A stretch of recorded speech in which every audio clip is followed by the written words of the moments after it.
Howdy, and welcome to the Breakaway podcast. Thanks for listening. Breakaway is a Bible study recorded on the campus of Texas A&M University. To stay up to date on all things Breakaway, follow us on social media at Breakaway Men. That's Breakaway M-I-N. As we kick off this semester, we're excited to begin our new series through the Gospel of John. Today's message is from Executive Director Timothy Ateek. We hope you enjoy the message. So good to see you. So glad to have you back. Welcome back to Aggieland. And welcome to Breakaway. I've shared this before, but when I was 16, I got my driver's license, and I had a Class A restriction placed on my license, which just simply means that I'm supposed to wear corrective lenses when I'm driving. But here's my story, is that I was born with an astigmatism in my right eye, but my left eye sees perfectly fine. And so I learned early on that I could just let my left eye do the heavy lifting, and I didn't need to wear glasses. And so right around middle school, I gave up wearing corrective lenses altogether. So even when I got my driver's license, which says I'm supposed to wear corrective lenses, I still did not wear glasses while driving or in life in general. And I became so confident in my ability to see without glasses that when my driver's license was up for renewal when I was 18, I went to the Department of Public Safety, and I didn't even bother bringing my glasses because I wanted to show them that I could read their little eye chart, and they needed to take my Class A restriction off my license. So I went to the DPS, I waited in the line, and the lady told me to put my face into this eye-seeing thing in which there was an eye chart. And so I put my face up to it. She told me to read line 3, and so I proceeded to read line 3. And I'm just going to be honest with you, I feel like I crushed line 3. I don't know if when you go to the eye doctor or any time in life when you've had to read an eye chart, I don't know if you feel that subtle pride inside of you, like you were the first person to read it perfectly. That's how I kind of felt when I read line 3. I crushed line 3, and when I pulled my face back from the eye viewer, I kid you not, I expected to see a pleasant surprise on her face, like I had just done something miraculous and she was going to celebrate it. Instead, she looked very confused. And here's what she told me. She said, "You didn't finish." She said, you didn't read the third column. See, the eye chart was broken up into columns, and she informed me that I didn't read column 3. But I didn't read column 3 because there wasn't a column 3. And so here's what I did is I put my face back up to the eye viewer, but this time I put my left eye where my right eye goes, and guess what I saw? Column 3. Anyone want to go for a drive with me after Breakaway tonight? I'll be giving lifts home if you need one, but it's crazy. Column 3. The reason that I tell you that is I just want to be clear right here at the beginning of the semester that with Jesus Christ, there is always a column 3. I don't care how well you believe that you know Jesus. I don't care how long you've been a Christian. I don't care how long and how well you feel like you have seen Jesus in your life. I just want to be the person behind the spiritual DPS counter informing you that you're not done. That there is a column 3 to Jesus, the width of eternity, and you can spend the rest of this lifetime and all of eternity exploring and enjoying His greatness and His beauty and His goodness and His glory. There is always more to see of Jesus. And so the reason I tell you that is because that's basically why Breakaway exists. Breakaway exists for you to come here every Tuesday night and to see Jesus clearly and to actually meet with Him. We don't care about you coming and celebrating Breakaway or meeting with Breakaway. I don't care if you think that this talk was the best talk or just a mediocre talk. What I care about is you leaving saying, tonight I saw Jesus. Tonight I actually met with Jesus. He met me there. He spoke into my life. He loves me. He wants to be with me. He wants to do life with me. That is why we exist. So I'm just informing you, this entire fall is just about us gathering together on Tuesday nights to see Jesus. Tonight we're beginning a journey through the Gospel of John. It's the fourth gospel. If you know your New Testament, it's my favorite gospel in the Bible. And the reason that I love the book of John is the Gospel of John is just all about its readers finding column 3 of Jesus. It's all about the reader seeing Jesus clearly in being changed by him.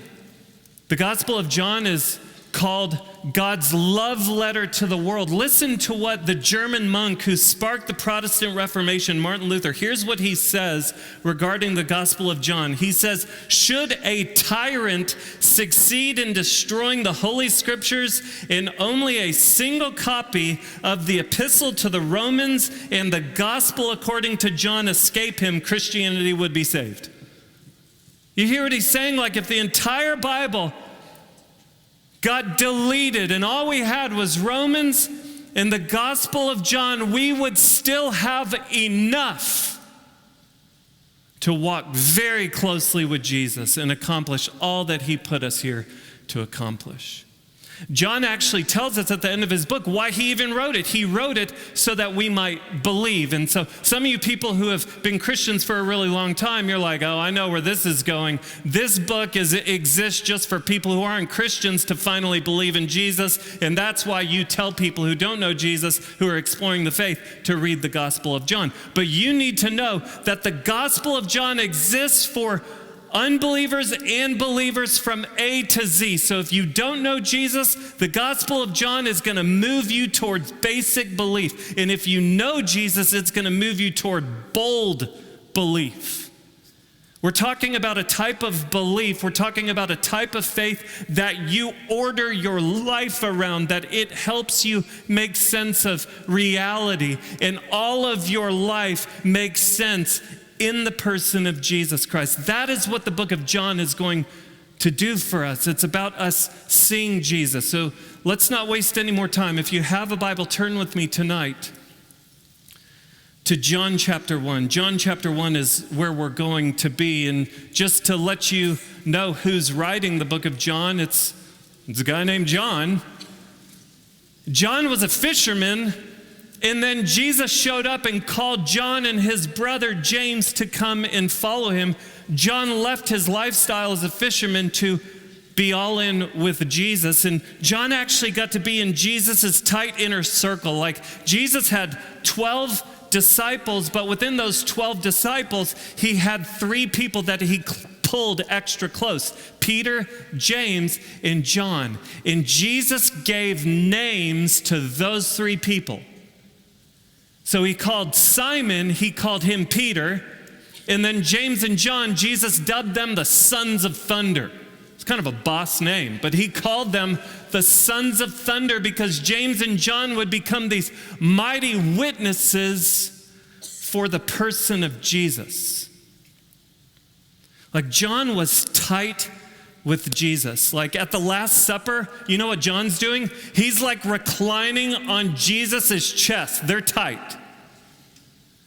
John was the guy who outran all the other disciples to the empty tomb, which means that John was the first disciple to believe in the resurrection. John was the guy that Jesus, when he was carrying his cross, Jesus looked at John and was like, hey, you take care of my mom.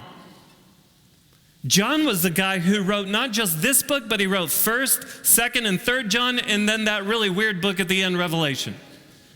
And he wrote it when he was exiled on an island because of his faith. So John was a guy who found column 3 of Jesus. He's a guy that was so convinced by the beauty and the greatness and the goodness of Jesus that he wanted the world to find column 3 of Jesus as well. So that's what we're stepping into. Let me just read you the first 18 verses of this book, and I'm just going to tell you this is one of the most loaded chapters in the entire Bible on the person of Jesus. Here we go. In the beginning was the Word, and the Word was with God, and the Word was God. He was in the beginning with God. All things were made through him, and without him was not anything made that was made. In him was life, and the life was the light of men. The light shines in the darkness, and the darkness has not overcome it. There was a man sent from God whose name was John, different John. This is John the Baptizer. He came as a witness to bear witness about the light, that all might believe through him. He was not the light, but came to bear witness about the light. The true light, which gives light to everyone, was coming into the world. He was in the world, and the world was made through him, yet the world did not know him. He came to his own, and his own people did not receive him, but to all who did receive him, who believed in his name, he gave the right to become children of God, who were born not of blood, nor of the will of the flesh, nor of the will of man, but of God. And the word is a reference to Jesus, and the Word became flesh and dwelt among us, and we have seen his glory. Glory is of the only Son from the Father, full of grace and truth. John bore witness about him and cried out, "This was he of whom I said, he who comes after me ranks before me, because he was before me." For from his fullness we have all received grace upon grace. For the law was given through Moses, grace and truth came through Jesus Christ. No one has ever seen God, the only God who is at the Father's side. He has made him known. All eyes on me. I'm just going to shoot you straight. After studying these 18 verses, I decided that I could probably write about 6 full-length sermons just on these 18 verses. We're going to do it in one talk. So I'm just telling you, we're not even going to come close to doing this passage justice. But this is a Bible study. This isn't opinion time with TA. This is just a Bible study. So here's how this is going to work. I'm going to read some. I'm going to explain it, and all along the way, I'm going to ask you 3 questions that is going to drive you toward column 3 of Jesus. I'm going to ask you 3 questions on 3 different levels. I'm going to ask you a question on an intellectual level. I'm going to ask you a question on just a practical level, and then I'm going to ask you a question on a spiritual level. I want to start just with the question on the intellectual level, and here it is. Have you learned the full extent of Jesus? So I'm just talking about what you know intellectually. Have you learned the full extent of Jesus? Pastor A.W. Tozer said this: "What comes into our minds when we think about God is the most important thing about us." That's the most important thing about you, is what you think of God when you think about him. So let me just ask you, what comes to mind when you think about Jesus?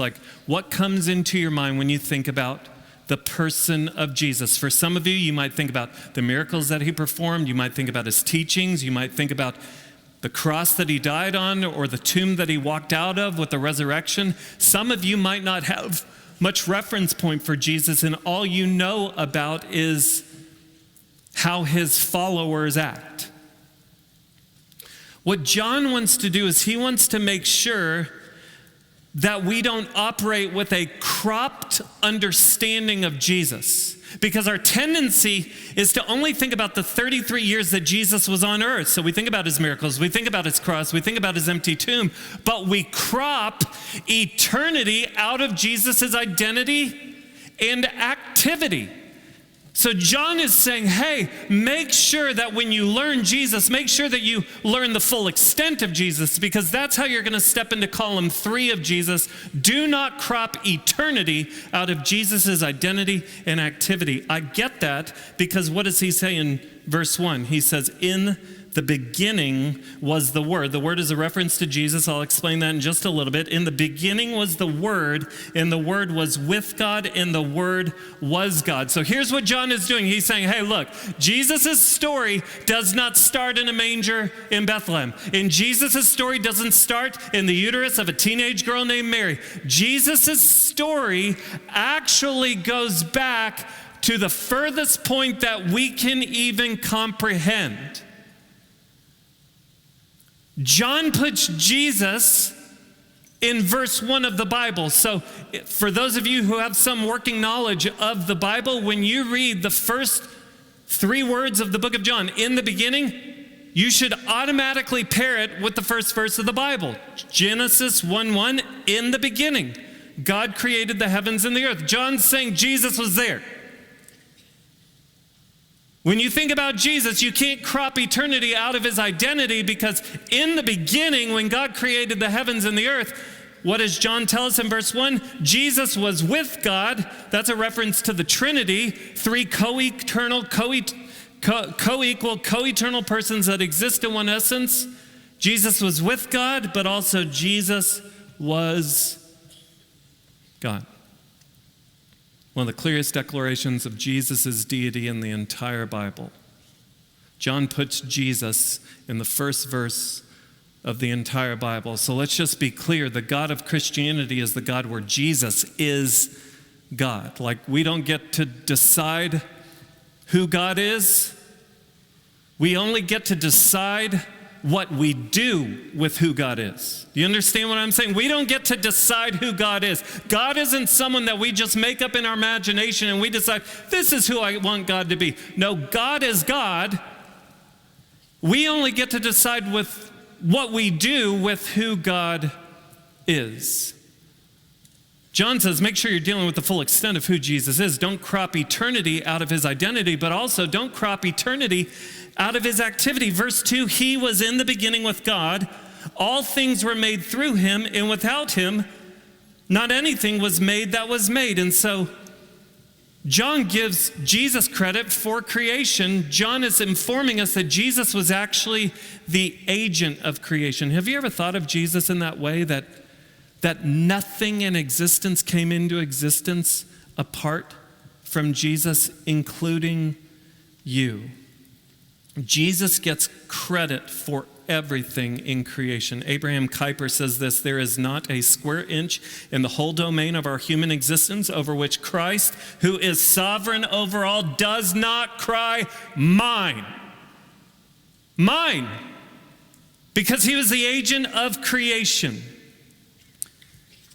And then John says in verse 4, in him was life, and the life was the light of men. The light shines in the darkness, and the darkness has not overcome it. So there is so much connection here between Genesis 1, verses 1 through 5, and John chapter 1, verses 1 through 5. John is saying in him was life, and he was the light of men. Have you ever wondered, if you have some working knowledge of Genesis chapter 1, have you ever wondered why the first thing that God does is he says, let there be light. But then, and that's on day one, but God doesn't create the sun and the moon, our sources of light. And don't email me, I understand that the moon just reflects the sun's light. But those sources of light don't get made till day 4. Have you ever wondered about that? He says, let there be light. But then the light that we know, the sun, doesn't show up till day 4. Here's the deal. When you hear God say, let there be light, you don't think sun, even though we would all agree that life doesn't exist on this earth without the sun. I understand that without the sun and without its energy, the sun is a necessity for life on this earth. But what John is telling us is that when you read Genesis 1 and you hear God say, let there be light, you don't think sun because the sun doesn't show up yet. You think Jesus. Because just as life is impossible on this earth without the sun, life is also not possible on this earth without Jesus. Not only is Jesus the creator of all things, but he's also the sustainer of all things. So if you're a skeptic sitting there saying, what has God ever done for me? Well, the oxygen in your lungs and the mental capacity that you have to even look at God and say, what have you ever done for me? Those are actually evidence for what God has done for you. As the creator and the sustainer of all things. And then verse 5, the shift is so subtle because he's shifting from physical to spiritual, and he says, the light shines in the darkness, and the darkness has not overcome it. So when you're thinking about Genesis chapter 1, and there was darkness and void over the whole earth, there was a physical darkness, and Jesus was the source of life in the midst of that darkness. But John is actually shifting to a spiritual discussion where he's saying that in the scriptures, darkness actually represents evil, and Jesus is our only source of hope. He's our light. And he is our life. So the first question is just on an intellectual level. I'm just asking you, have you learned the full extent of Jesus? Because yes, Jesus lived 33 years. Yes, his teachings were amazing. Yes, he performed miracles. Yes, he went to the cross. Yes, he rose from the dead. Those are non-negotiables. But what we do when we crop pictures is we crop out anything that we don't think is necessary. John is saying, do not crop eternity out of Jesus' identity and activity, because not only is he Savior and resurrected King, but he is also Creator, Sustainer, and hope. Second question I want to ask you is just on a practical level, and here's the practical question. Have you received Jesus? Have you received Jesus? I get that from verses 9 through 13. We'll talk about verses 6 through 8 next week when we talk about John the Baptist. But just remember what John says. He says, the true light, which gives light to everyone, was coming into the world. He was in the world, and the world was made through him, yet the world did not know him. Let me just stop and talk about this for a second, because this is pretty interesting to think about. John is saying Jesus made the world, and then he came into the world, and everyone in the world didn't acknowledge that he's the one who made the world. And when you read the word, the world, in John, it's not talking about the created realm. It's actually talking about the sphere of creation in rebellion against God. That's what world is talking about. So Jesus came into the order, the realm that was rejecting him. And he made the earth. And yet those in rebellion, which is all of humanity, did not acknowledge him. Let me just identify this. Like, we are people who want to get credit for what we've done, right? So like, if you do a group project and you're the one who does all the work, some of y'all right now are like, I do not identify with what you're talking about right now. Some of y'all are like, oh, I get this. But if you do all of the work and the other people in your group do nothing, don't you kind of want the professor to know that you're the one who did all the work? Like, imagine you hearing that professor complimenting someone in your group who did none of the work. Imagine hearing your professor be like, you crushed it on this project. Wouldn't you be like, no, that was me? Drive you crazy.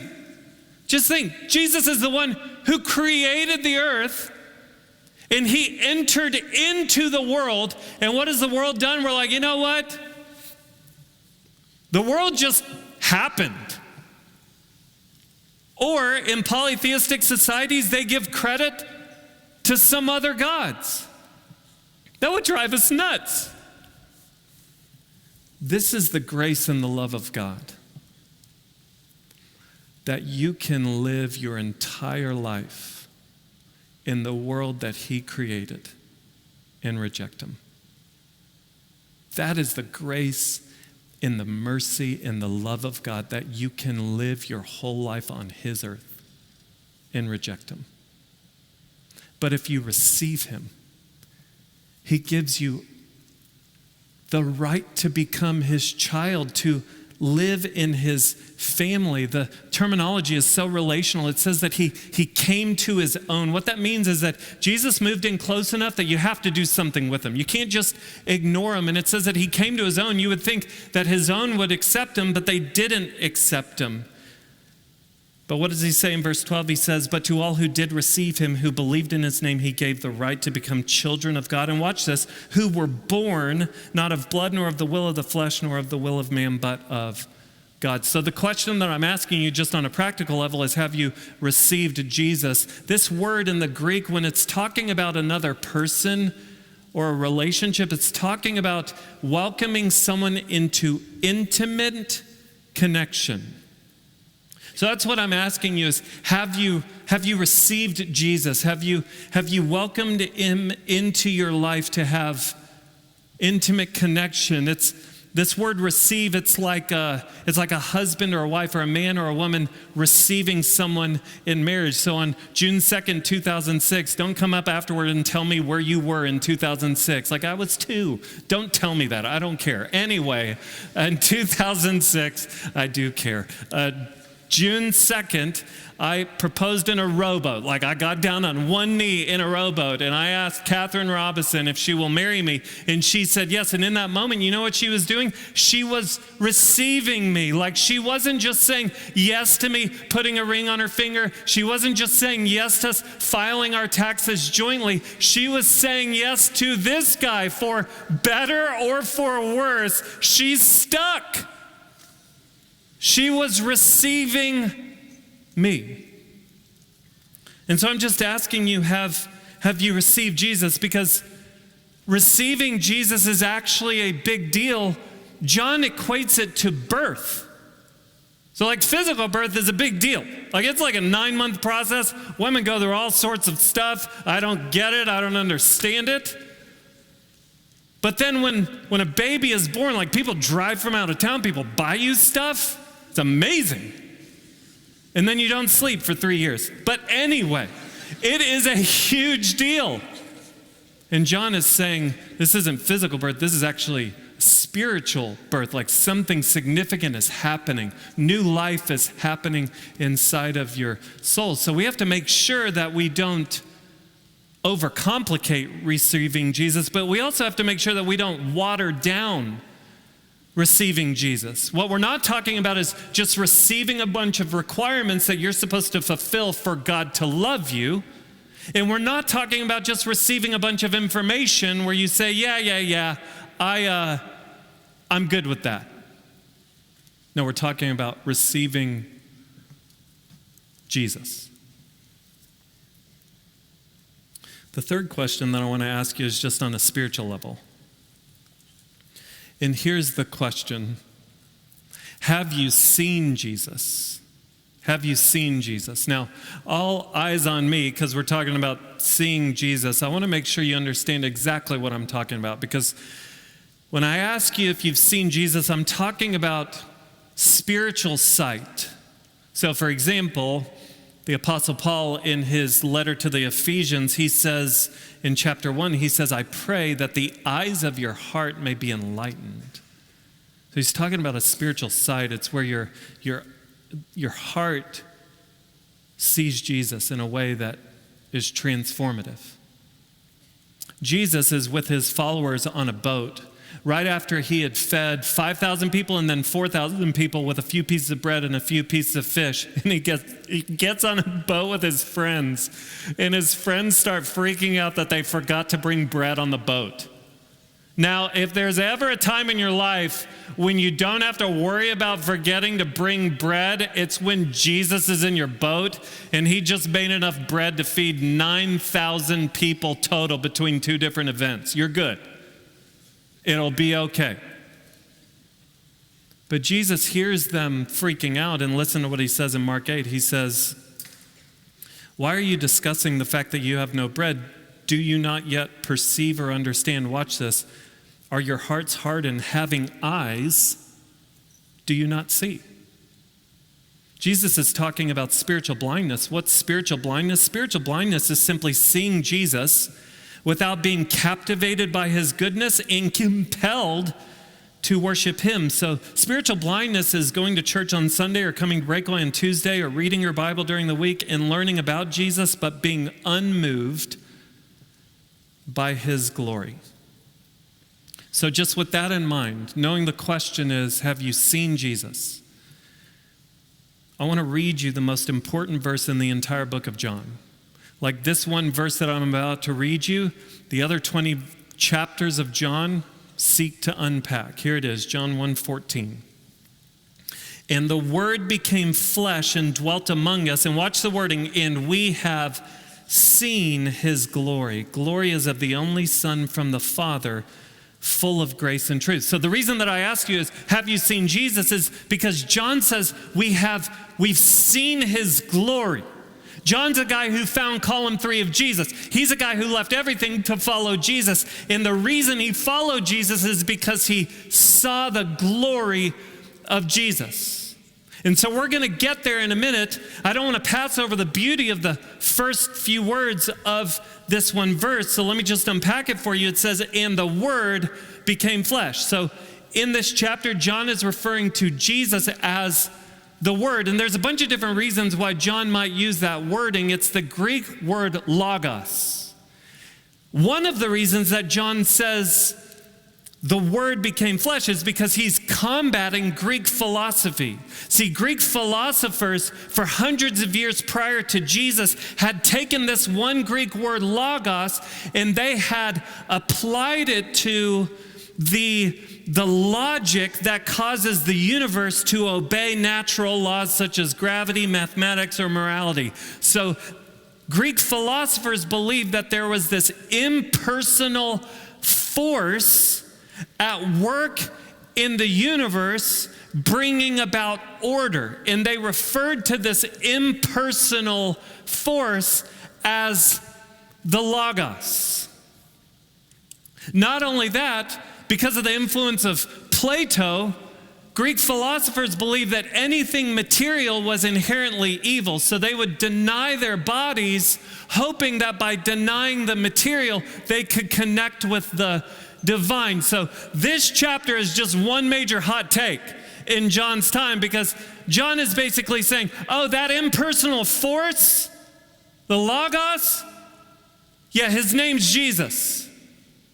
Oh, the divine won't touch anything material because it's inherently evil. Oh, the word became flesh and dwelt among us. His point is God became a man. And so I just want to ask, especially those in this room who have been Christians for a long time, I want to ask you to hear what I'm saying as if you're hearing it for the first time. God became a man. Here's why that is so upside down. Because man is trying to become a God. Like LeBron James dubbed himself King James. Jay-Z refers to himself as Hova, which is short for Jehovah, a name for God. See, it makes sense that man is trying to become God. Man is constantly trying to ascend to God's position, but what we're talking about is God descending to man's position. Some of you who have some working knowledge of the Old Testament might find it interesting that the word dwelt, when it says the word became flesh and dwelt among us, the Greek word literally means pitched his tent. So if you have some working knowledge of the Old Testament, in the Old Testament, God's presence resided in this one room called the Holy of Holies inside of the tent or the tabernacle.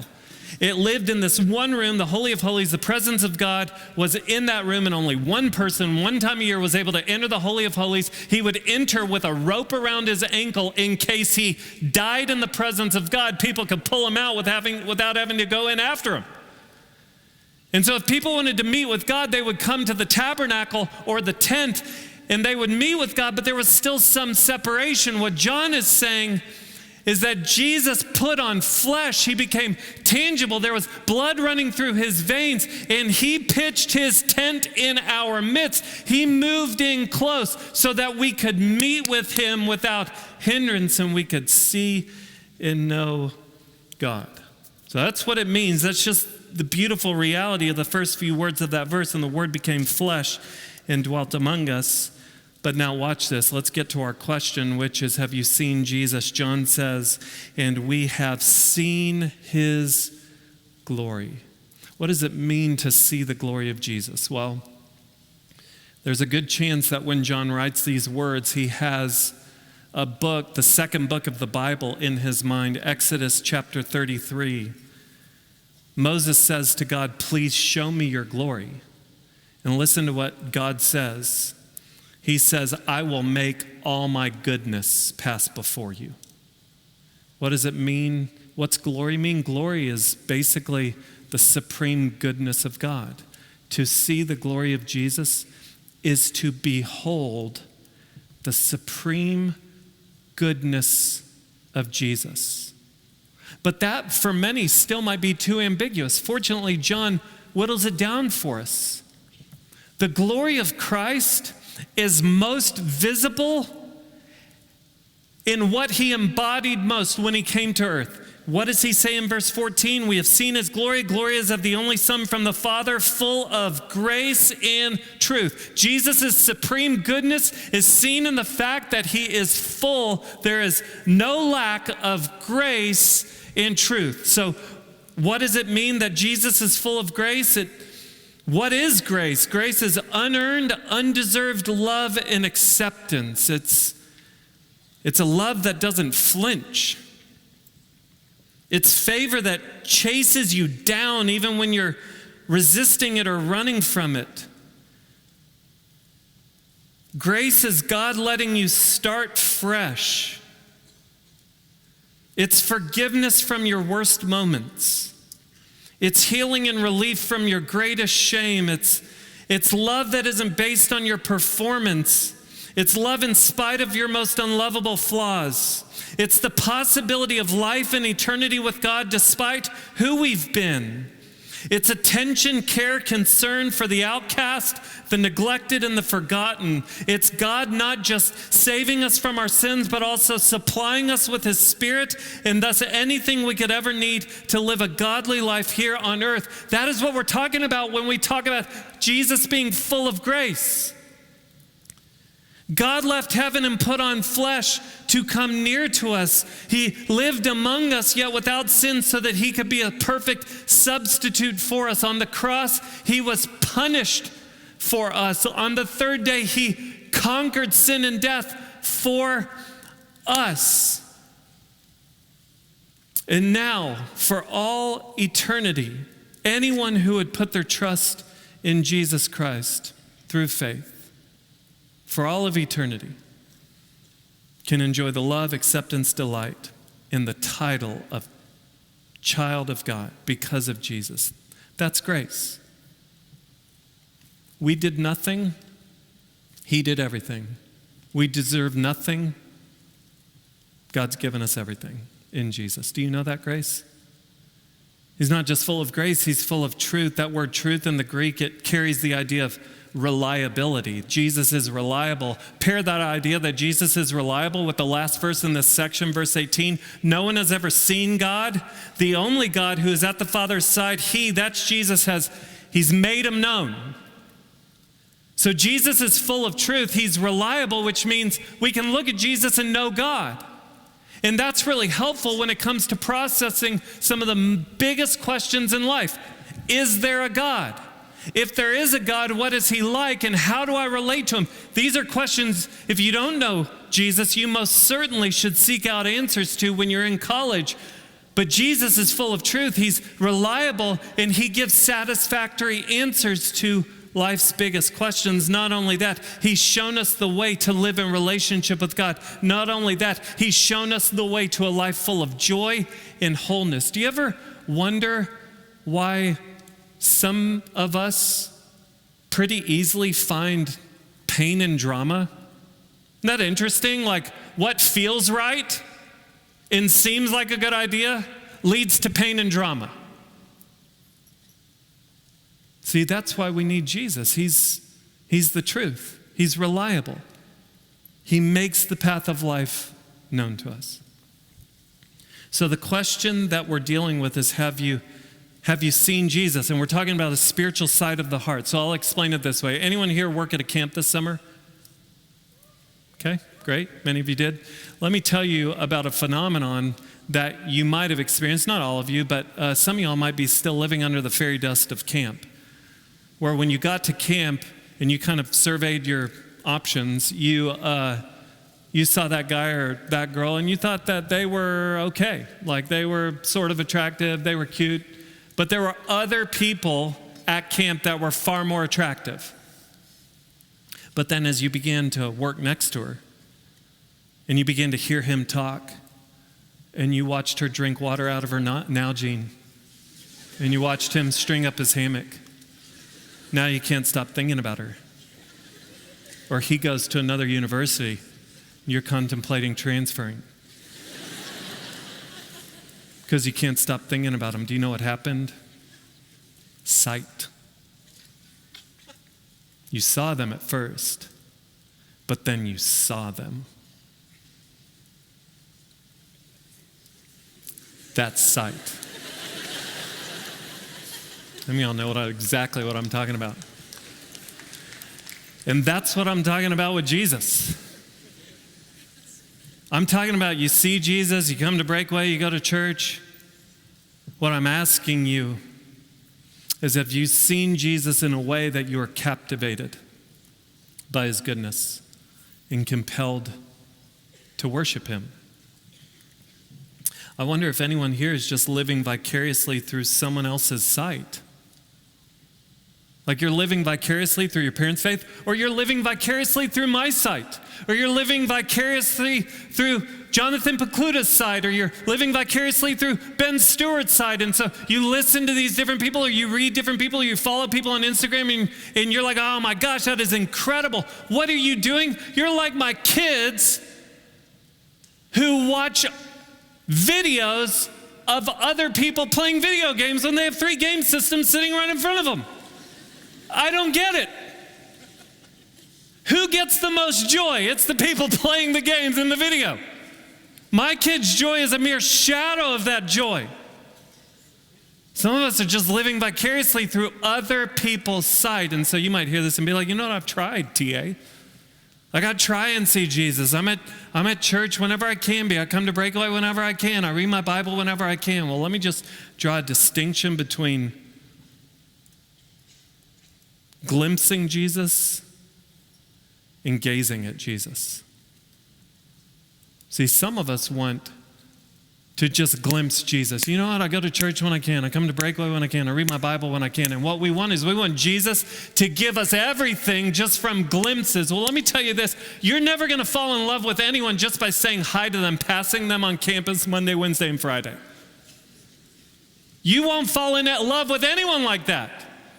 And you won't fall in love and you won't truly see Jesus just by, you know what, I glimpse him when I can. I glimpse him here, I glimpse him there. You know what?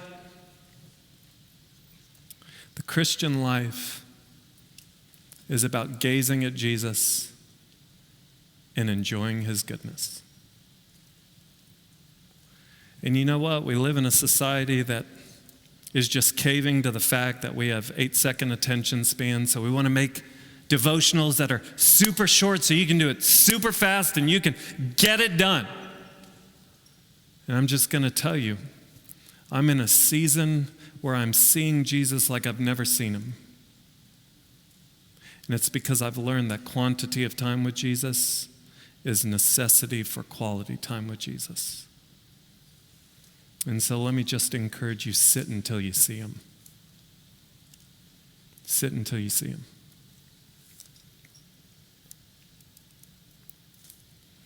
You know what the crazy thing is? I walked out of the Department of Public Safety when I was 18 years old knowing that there was a lot that I wasn't seeing. And I still don't wear glasses.